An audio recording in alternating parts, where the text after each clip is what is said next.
Alright, I did my research question on connecting PTSD to Alzheimer's. So first I want to connect my two themes between Alzheimer's Association and the other article of Memory of Our Democracy. First is Alzheimer's Association. This article talks about Alzheimer's in general, as well as the increased risk between Alzheimer's in the past and the increased risk in the future. A Memory of Our Democracy talks about Memorial Day, and this is kind of the more important part of my research question, which is the PTSD area, and it talks about how during Memorial Day there is a haunting symbolism of 168 empty chairs at the Oklahoma City National Memorial. This kind of leads to my first point of PTSD of, as there's 168 empty chairs, that leads to my conclusion of clearly there's some sort of PTSD level within war overall and connection between the two of Alzheimer's and PTSD, which led to that original question of, is there a direct connection between PTSD and an increased risk for Alzheimer's disease? So my first connection is between the tau proteins. Tau proteins is an extremely important protein within Alzheimer's disease. Alzheimer's disease causes an increased level of tau and an increased accumulation of it in the brain. Without Alzheimer's disease, the tau levels are much more decreased and much lower. But research has found that with PTSD, that there is an increased level of tau proteins inside of the brain, which leads to that first connection. And according to Mohammed at nuclearmed.org, the history of PTSD may include an Alzheimer's disease-like pattern of tau accumulation in the brain of non-demented war veterans. The reason that non-demented war veterans is extremely important is because it clarifies the fact that all of the research done was on war veterans that have not already been diagnosed with Alzheimer's disease. So for overall, leads to my first connection between elevated tau proteins in the brain. The next is the epsilon-4 gene. This gene is the main gene that causes the development of Alzheimer's. It's a dominant gene, so it can be passed down from generation to generation. And without this gene, it becomes much more difficult to develop Alzheimer's. It's not impossible, but it's much less likely. And what researchers found is that PTSD causes the activation of this epsilon-4 gene, which is on this next slide. The gene activation is found in a recent study that says the epsilon-4 gene showed an extremely strong relation with Alzheimer's and related dementias. So not only just Alzheimer's, but also stuff like, dementia. And that's from Richmond at the Veterans Association government.org.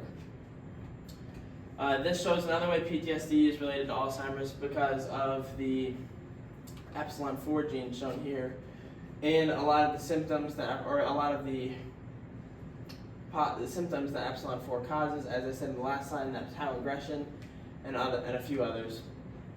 But overall, it just shows the activation of that epsilon-4 gene, which is the main gene that is caused by Alzheimer's.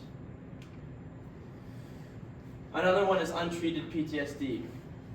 Untreated PTSD causes an increased level of stress in the brain, which is a common factor into an increased risk of Alzheimer's. Untreated PTSD causes denial. Denial within the recipient or who has PTSD, denying that traumatic event can cause high and elevated levels of stress and many other symptoms, but primarily we're going to focus on elevated levels of stress.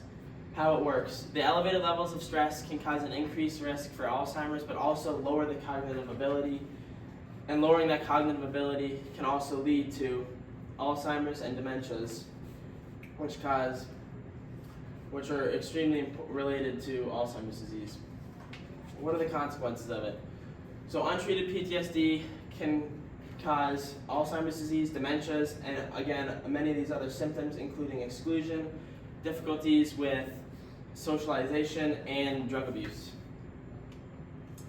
Finally, this leads to my main solution, which is therapies. A great solution for both illnesses is therapies. Therapies can significantly reduce the rate at which these illnesses progress and allow those with these illnesses to accept that fact that they have these illnesses. One common therapy that both illnesses can use is cognitive processing therapy. Cognitive processing therapy allows the brain to process what happened. So with post-traumatic stress disorder, it allows your brain to process those events that specifically is causing that traumatic stress.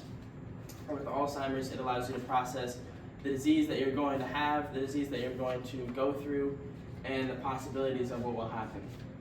Again, it goes back to that stressors. It helps deplete stress. It allows you to talk through it with other people and allows you to understand what's going to happen, especially in PTSD. It allows you to deplete that stress after talking about what happened to you. And with Alzheimer's, it allows to deplete that anxiety and stress of having Alzheimer's disease. Then it leads to acceptance. If you accept the mental illness that you have, like Alzheimer's or PTSD, it lowers those stress rates and will help increase cognitive ability. Finally, it allows you to talk through with others. It allows you to talk through what happened or what's going to happen with others, especially in PTSD. It allows you to talk through what happened, let's say, in the military, or with Alzheimer's, it allows you to talk through with partners or family members of what's going to happen and what is currently happening. Finally, that leads me to my conclusion of, yes, there is a direct link between PTSD and Alzheimer's, as as shown between tau accumulation in the brain, increased levels of the epsilon 4 gene activation, and cognitive ability and untreated PTSD causing an increase in the stressors in the brain.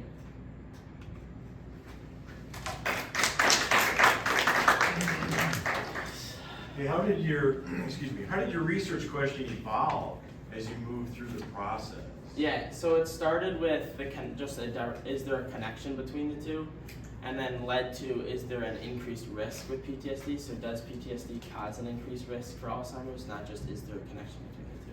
Okay, thank you. And how was your conclusion in conversation with the body of literature or other research sources that you examined? So my conclusion is kind of overall talking about how there is a direct link between the two.